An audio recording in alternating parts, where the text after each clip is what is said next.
छोटा प्याकेट भएर धमाका जस्तो भयो। आज मलाई हे भगवान् भर्खर आएँ होइन, भर्खर भन्दा नि अघि आएँ होइन, अघि नै आएको। त्यहाँ कुत्ताले भुकेर एउटा यत्रो सानो कुत्ताले आमामामा मलाई बाटोमै रोकाइदिएर यति भुकेन, मलाई डर लागेर आमामामा धन्नले एउटा मान्छे आउनुभयो अनि उहाँसँगै आएँ म मर्निङ वाक गर्ने। अहिले भर्खर तर्सेँ म मम्मी भन्दैन, भोलिदेखि हल्का पछि आउँछु। डर लागेर आमामा थुरुरु घरि बाँदर हिँडिरह, घरि कुत्ताले भोगिरह, आमा नि त हार्टबिट अहिले नि तेज छ मेरो। अनि यताबाट चाहिँ भ्यू हेर्ने भर्खर अब माथि जान्छु, त्यहाँ बाँदर छ, अब कसरी बचेर जाने हेरौँ। सामान लगिदियो भने चाहिँ खत्तम हुन्छ क्या, डर लागेर यत्तिकै मरिरह, म त सामान छोडेर भाग्छु होला। म चाहिँ एउटा टेक्निक गर्छु, म गीत बजाउँछु, सायद हल्ला हुन्छ होला अनि भाग्छ होला। आइडिया त मेरो दिमागमा छ के। म सोचिरहेको छु यदि मलाई बाँदरले अट्याक हाने भने पनि सबैजना त सुतिरह होला यहाँ अहिले, मलाई खुब बचाउन आउँछ। यताको कुकुरहरू जस्तो ज्ञानी हुनुपर्छ नि त्यो बाटो।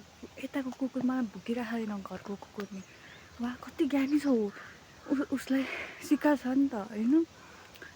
बाटोको पनि घरकै कुकुर हो तर यस्तो भुकिरहेको थियो, यत्रो सानो भाप भाप गरेर एउटा खुट्टा पनि चाल्न दिइरहेको थिएन मलाई। आज चाहिँ पुरै बादल नै बादल छ, पुरै बादल छ हेर्नु त, देखिरह नि पुरै बादल नै बादल छ, पुरै बादल नै बादल छ। पहिलाको जस्तो भ्यू नि छैन, पुरै बादल लागिरह। वा एउटा कुरा चाहिँ के त्यो यता आएर त्यो फोहोरहरू चाहिँ नगरिदिएको भए हुन्थ्यो है।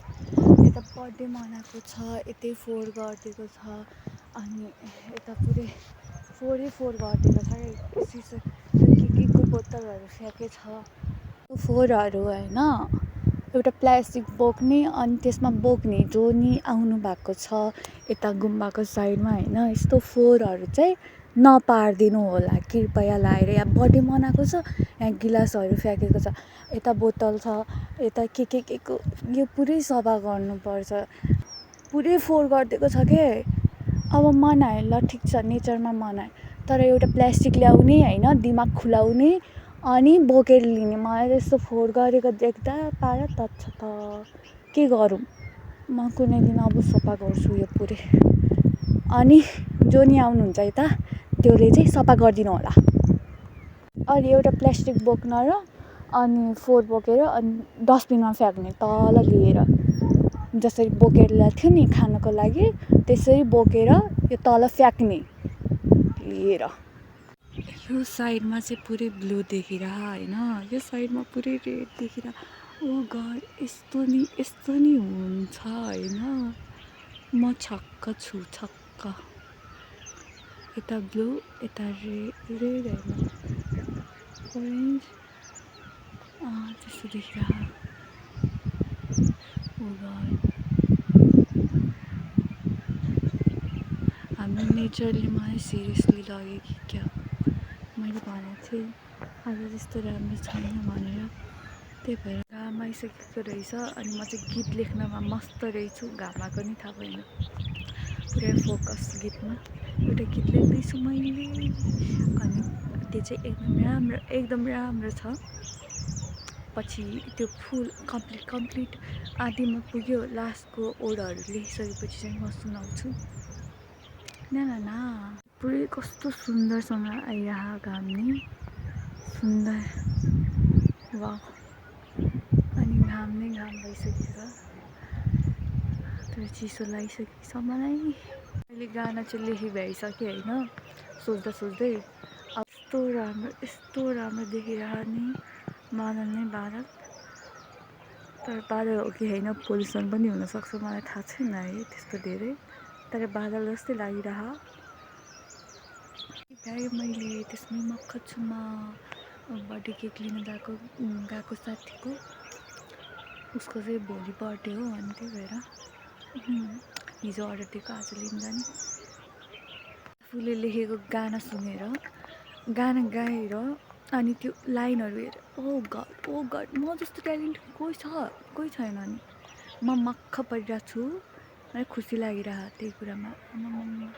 फोन नै यस्तो नराम्रोसँग डेट भयो नि माथि, होइन 19 थियो 19बाट सिधै 5 भयो अनि त्यसपछि 3 भयो अनि 1मा डेड भयो फोन नै डेड भइरहेको अनि चार्ज गरिरहेको पावर ब्याङ्कमा अनि के अरे के भन्छ त्यही अब साथीको बर्थडेको लागि केक अर्डरको लागि गएँ म बेकरीमा आएँ अनि साथीको लागि केक अर्डर दिएको थिएँ त्यो लिनको लागि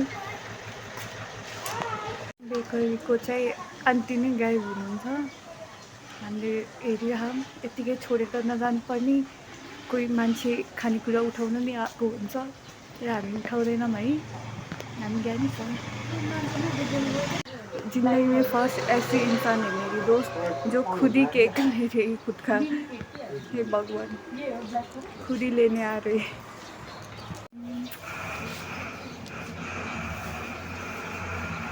प्याकिङ हुँदैछ केकको हामी लगेर जान्छ भने साथीले पुरै केक लिएर गइसकेछ म चाहिँ यति डबल हिँडेँ नि थाकिरह अब भ्यायो भिडियोको चाहिँ द इन्ड भयो अब चाहिँ